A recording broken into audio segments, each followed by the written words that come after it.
Hello guys, Jibs Gaming here, back here with another video. Today I will be discussing the new Akali rework that is happening. And the Akali rework is actually, it's Akali, Professor Akali himself said he is going to enjoy the new rework. He said that he likes it. At the time he didn't display what any of it was or any of the moves, but that has just been released today, so now we can know and we'll know what it is. And if Professor Akali says he likes it, then I'm sure it's pretty good. Usually reworks make champions way better, and Akali was really good before, but the reason she had a 2% play rate or something like that is because her early game is just so boring. It's not even bad per se. It's just so boring, just staying back, queuing a minion just to get to level 6. And level 6, it takes forever to get there, it feels like sometimes.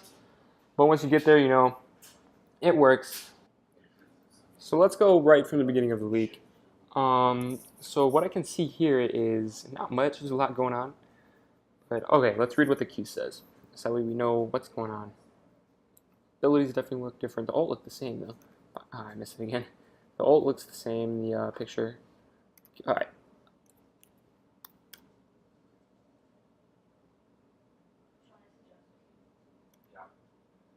So the Q is the 5-point strike. Deals 115 base damage. I'm assuming that's on level 5. However, we can't really see there. But I'm assuming that's like level 5, 4. Actually, it has to be level 5. He's level 18 because of that. So deals 115 base damage. Not the best. But it's the hybrid ratios. And I love hybrid ratios because I love Hextech Gunblade. One of my favorite items. Even though it's not that great. It's always been amazing on Akali, however. But the hybrid ratios are really where it's going to spike there. So, and the ratios for the AP looks decent. We can't tell what the ratio exactly is, but 340. I'm assuming they don't have max items, because if 340 AP max items, the ratio can't be too high then. And at rank 5, it also deals an extra damage, but only to minions and monsters. So that's kind of weird. Maybe they just didn't want her to have early wave clear, I guess. But at level 18, they're fine with it. And she also heals for a lot there. 360, that's definitely a lot if cast near full energy, however. So let's keep going. Seems like it's similar to the Swain Q. And she also, when she exited the circle, she swings and does a basic attack that does like half her health. Alright. See her in action here a little bit. See what she can do with the Q.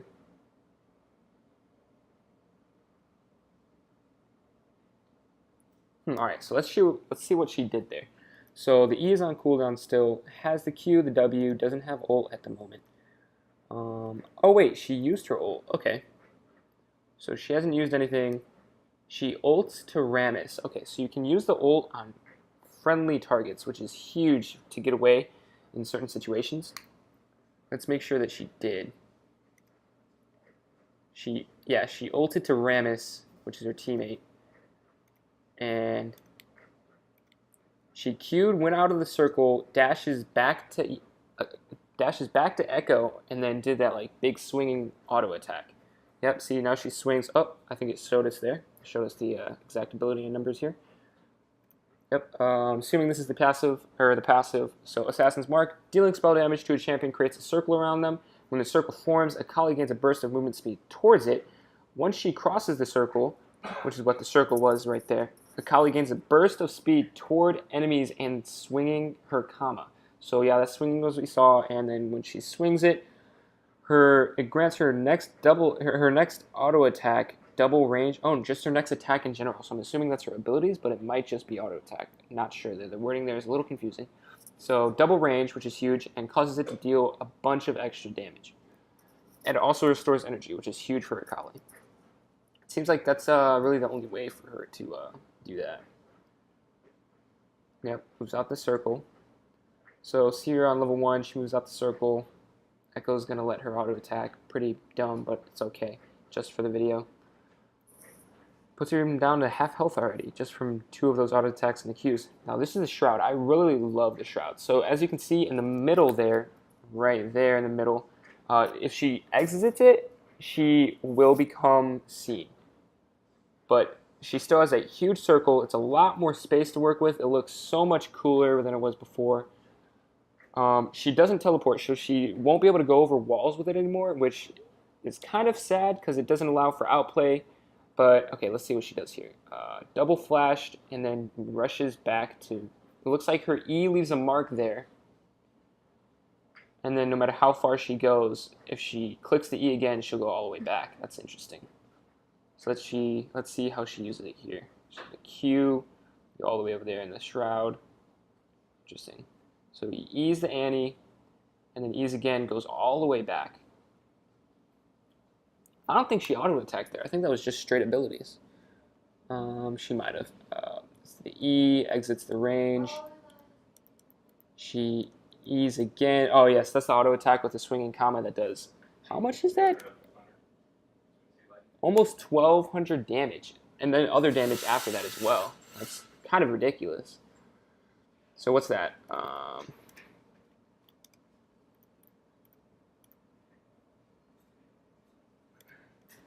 So Shadow Dance, that's her. Okay, so this is her ult. Definitely her ult. No cost ultimate. That's interesting. So 2 dashes. The first deals 180 base damage, and its only ratios due to AD. So, and that's physical damage, and it stuns. Wow, that's interesting. Only 0.5 seconds, so it's not a big deal. But the stun is interesting. The second executes, so it's an execution with the same base stat, but now it ratios off the AP, and it goes even bigger based on missing health, similar to the Vigar ult and then a bunch of other ults. And it is an execution, so if they're below a certain amount, then they just die instantly. Kind of like what's an example? Like Darius ult, Cho'Gath ult, basically ults that are doing true damage. I'm assuming the execution means true damage. The Pike ult, so she dashes, not really any damage, exits the circle. So everything creates the circle, then she dashes forward, dealing around, I think that said 350 damage, but like I said, it will go more based off of missing health. So she had very little missing health, so her ult didn't do very much damage, so it wasn't really the best place to use it. So let's see what she does here. What sort of tricks she has? She she blinks, then dashes. I'm assuming with the ult. Okay. Do the shroud. So the shroud does not reveal. So even towers don't reveal her from the shroud, which is very interesting.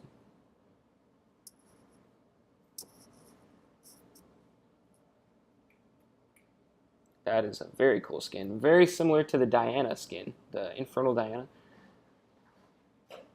Very cool, very cool. So it seems like she can ult wherever. It doesn't seem like it needs a target to hit. It seems like a skill shot as well. Similar to the Warwick ult in that regard. Okay, so she E'd, went through the scuttle. E-ing, if you hit targets, it deals damage. I'm assuming you could E. You could do the thing where you could like E and then you recall if it's long enough. You could like E and then recall, buy an item, and then E again to go all the way back super quickly. That would be interesting. Just shroud again. So that's basically all our moves that we can see. Of course, there's a lot of other tricks, but I'm not going to look through those. I'm going to wait to discover those on my own. She looks really cool. I'm not sure if she'll be stronger or weaker than before. So let's go through each and every one of her abilities, correct? So let's first go through her Q. Before, her Q was just a regular thing that goes to, first it just goes to the opponent, it marks them, and then once you auto attack, it does more damage. But now it has less range, I think. I think it has less range, but it's more of an AoE thing, so it can hit multiple people. I don't think it's like the Swain Q in regard to where when Swain Qs, it's more damage based off of how many of the things hit him or hit the opponent, because it kind of also very similar to the Graves auto attack. But this, I think, is just if it gets hit at all. So if you Q and there's two people in front of you, they'll both take the same amount of damage. It's assuming at least that's how I think it works. my understanding of the ability. And so I think that's an upgrade. The damage, I think, is more of an upgrade as well because you don't have to. You don't. The reason it's an upgrade, in my opinion, is because you can use the Q and it does the damage you need it to do. You don't have to go in for an auto attack. Whereas before, you needed to go in for an auto attack to get your value out of the Q. The Q does almost no damage. It was the auto attack that did you your favor, that did you the damage. But now it's not that way. And not only is it not that way, but it's AoE. So in my opinion, the Q is a lot better. The Q is much stronger. The W is very interesting because it got a nerf and it got a buff at the exact same time. So the way it was nerfed is that, as you can see there, she shrouded, and she could have shrouded to the other side of the wall, right? Because wherever she W's, the shroud happens at the center of her mass, and then she dashes to wherever you click the W, right? But now it's not like that anymore. Now it's just put the shroud is in the center of the shroud is put wherever she was standing. She doesn't blink, she doesn't dash, she doesn't do anything in that regard. And not only that, but the middle of the shroud is also not a safe haven for her anymore. The middle of the shroud doesn't do anything. Like there, she can go in the middle of the shroud and she'll be safe. But that, in my opinion, isn't the nerf. The nerf is the point that is the purpose that you don't blink. But now the shroud is much bigger, which is the buff, right? It's much bigger, but you have to stay on the outside edges, which you're going to do anyways, right? You're always staying on the outside edges of Akali. The only time you're in the middle is if you're playing, like, I don't know, like some 200 IQ mind game, right? But other than that, see, like there, she dashed over the wall. You won't be able to do that anymore. But other than that, the shroud is a lot better in my opinion, because not only does it do that, but it hides you from towers. So now you can tower dive like no problem, like absolutely no problem. Who cares if you're tower diving? You just W and then you're fine. It's almost like a Zanya's. It's actually kind of busted in my opinion. That actually might be broken. So the W is definitely way better now that I've thought about it. I don't think there's any world where the W is any worse. Just the fact that she can't dash over the wall is bad. But that just means she has less of an escape option, but she can still do the outplays she needs to do. She can still be mobile and regain the health and her abilities through the W. She still does what she needs to do, right? It gets the essence of Akali. It's right. And now the E. The E is really weird. Like, it's really weird. Because when you cast it, it like moves you in a way. I don't really know how to explain it. And then you double cast it to go back to where the E landed. It's nothing like the E before. Like, you can't even really compare the two because they're so different. It's really hard to say, in my opinion. It's really good in the sense that it gives her more dashes, gives her a lot more ways to escape and outplay. And that way I do like it. Before the E was kind of lame. It's just kind of just wave clear and just a regular spin around, spin to win, kind of like Garen a little bit. But I think it might be an upgrade. Of course, it's really hard to say about any of these because you can't get a feel for the damage, but I'm assuming the damage is going to be all right because the damage for the E before wasn't really great either. But now it might be that even if it's the same damage, it's an upgrade. It's harder to hit, however, a lot harder to hit. So it requires a lot more skill, but you know me, I love champions that have a high skill ceiling, champions like Kha'Zix, Nidalee. I don't like champions where you can just be brain dead, click a button, and win, like Master Yi or some crap like that. So now let's go to her ult. Her ult is, in my opinion, it's kind of a downgrade. I don't like her new ult. It's still cool, but I just don't think it's as good. I feel like the 3 dashes, even if it doesn't do as much damage as the new ult, I still think it's a little better. Now she has an execute, but it's before Akali could like kill 2 people pretty easily, or maybe 3 if she's fed.